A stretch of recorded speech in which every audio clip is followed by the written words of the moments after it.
Hey, all you world shakers. This is Uncle Dean coming at you from the Bitterroot Wilderness in Idaho. Here's something. I'm sorry about the last video. It cut off abruptly, so I thought I'd do a quick follow-up. This is the exact, or as close as I can make it. This is the blueprint. Let me get some better lighting in here. I drew a schematic up, not a blueprint, but a schematic, basically. See if that thing will come in a little bit better. And what it is a charging system that I have developed. And this is pretty much the stuff that is involved in it. And the name of the products that I use, the charge control, it's for wind and hydro use. It handles high surges of voltage real good.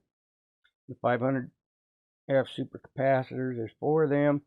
Each one is roughly about 16 volts, but I run about 2 racks of 24 volts. It could go up 40, 48 with all 4, but I just double them up and use them as a 12-volt base for my charging system.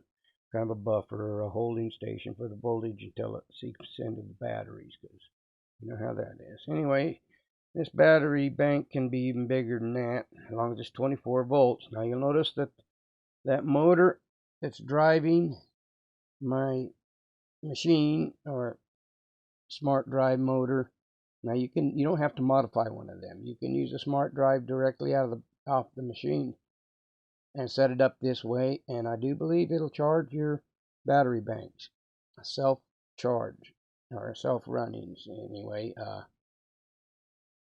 and keep its own battery bank charged, or its own running battery. Anyway, see how the motor leads come right down, and they're hooked up to 12 volts to that first battery in your bank.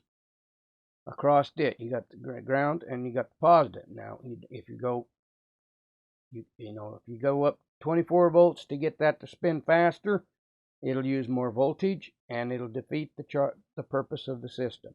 It has to run on 12 volt and it'll charge 24 volt. And at that rate, it should only pull about 0.07 amps. You've seen it in the video. This is the design. This is what I came up with. And if you guys want to copy it and build your own, more power to you. I want to see this kind of energy everywhere. I want to see people freed from the noose, or whatever you want to call it, having to pay an electric bill every month. That gets really old. Anyway, this is Uncle Dean coming at you from the Bitterroot Wilderness of Idaho, living on the edge and loving it. Stay innovative. Stay creative. Learn what they don't want you to know. Later, people.